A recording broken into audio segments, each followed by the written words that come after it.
심상정 대표가 이제 박원순 시장 조문 거부 논란에 대해서 대표로 사과한다 그러면서 류호정, 장혜영 의원 이분들의 말을 사과를 했고 또 거기에 대한 논란이 또 부는 좀 말도 안 되는 사태가 벌어지고 있어요. 그것부터 한번 가볍게 한번 짚고 넘어가겠습니다. 제가 이 문제로 곤욕을 치른 사람이잖아요. 그렇지 않아도 뉴스에 최민희 의원밖에 안 나왔어요. 이 상황에서. 아니, 저는 사실 당황스러웠어요. 왜냐하면 조문은 조문이고 진상규명은 진상규명이지 진상규명과 피해자 연대를 얘기하면서 조문을 안 간다. 그래서 이게 막 퍼지는데 그냥 단순하게 생각한 거예요. 지금은 추도의 시간이다. 네, 추도하자. 그리고 조문 가고 안 가고는 자유다. 그래서 10일을 따질 때가 있고 측은지심으로 추도할 때가 있다 이렇게 그냥 올렸는데 이거에 대해서 그렇게 막 이게 쟁점화 될 줄은 정말 몰랐습니다. 근데 정의당이 이게 사람의 마음의 흐름을 좀 이해해야 되지 않을까 합니다.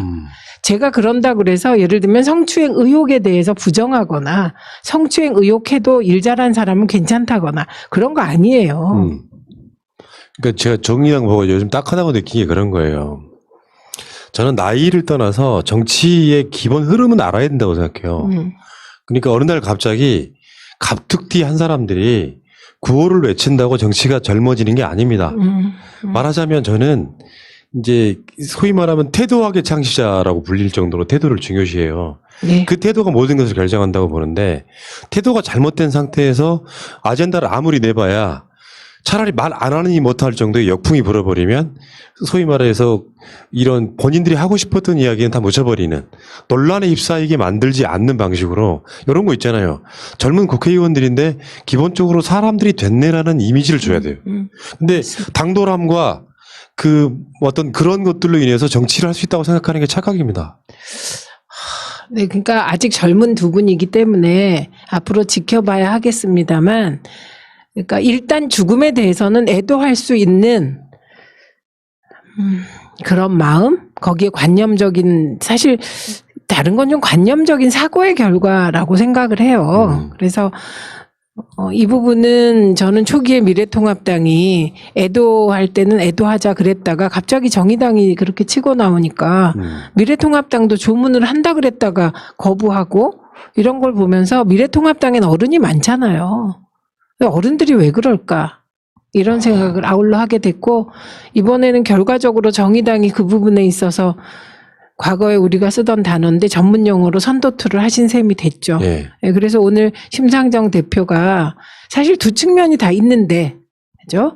애도하는 마음, 슬픈 마음과 그래도 피해 호소인이 있으니 이 문제도 진실을 밝혀야 되지 않냐? 이 양측면이 있는데 뭐 그 부분에 대해서 일단은 태도에 대해서 사과했기 때문에 그 사과는 또 접수합니다. 예.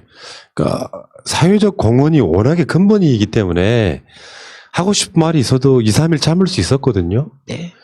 그러니까 이게 이제 지금 진중권 씨하고 정의당에 있는 분들이 아셔야 될 게 그런 분들을 위해서 싸우신 분인데 이 마지막 논란에 있어서 이 저쪽 조중동이나 미래통합당 쪽 사람들이 공격하기 좋은 소재로 쓰인다는 거예요. 네. 그 사람들에 의해서 연료로 쓰이는 어떤 측면이 되면 되게 아이러니한 건데요.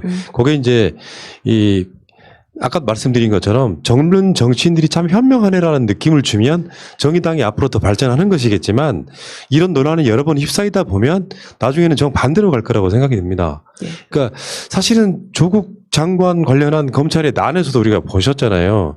그러니까 무엇이 더 중요한지에 대한 현명한 판단과 그렇지만 조국 장관 쪽에서도 뭔가 미진한 점이 있다면 사과나 진실을 밝혀야 된다라고 마무리하는 것과 네.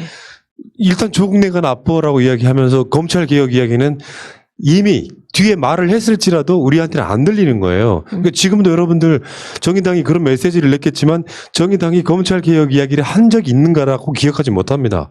이게 여기에 전 태도라고 보는데 무엇이 앞서야 되는지를 정확히 구분하는 것이 정치 집단으로도 굉장히 중요한데 진짜 이러다 보면 누구 말처럼 그냥 반문재인 반민주당 해서 그냥 진보 야당이라고 불리우긴 하는데 사실은 결이 미래통합당과 똑같은 쪽으로 갈 수도 있다. 결과가 그렇게 될 수 있기 때문에 이게 정치라는 게 헤드라인이에요. 헤드라인. 맞습니다. 옛날엔 우리가 일본 말을 썼는데 요새 안 쓰니까 헤드라인인데 그 헤드라인이 이번 그 조문 전국에서 정의당 헤드라인은 조문 안 간다. 그렇죠? 그러니까 조문 안 가는 걸 우리 이미지가 된 거예요. 네, 안타깝습니다. 어떤 사람들은 심상정 대표가 조문 안 갔다 온 줄 압니다. 그런 줄 알았어요, 저도. 근데 심상정 대표 가셨더라고요. 네. 그러니까 그런 식으로 이미지가 돼버린단 말이죠. 그러니까 그런 걸 잘하는 사람들이 정말 노련하게 정치 잘하는 거죠. 자기 정치적 이득을 취하면서도 메시지에 대해서는 확실하게 관리할 수 있는 것. 그러니까 계속해서 이제 밉상되는 젊은이들이 나오고 있다는 측면이 좀 우려스럽고요. 앞으로 어떻게 될지 모르겠지만, 그리고 또 사과를 또 당대표가 해야 되는 입장인데, 당대표가 이 사과를 하고 나니까 또 반대쪽에서는 의원들 편들여야지 또 무슨 사과냐 이런 논란에 휩싸이는 거잖아요. 그러니까 당대표가 사과하면 그냥 아 맞다 그리고 딱 끝내야지. 그렇게 뒤끝이 이상하게 장렬하면 곤란하죠. 예. 그 가운데 지금 미래통합당 등은 국정조사, 특검 등까지 이야기가 나오고 있고요.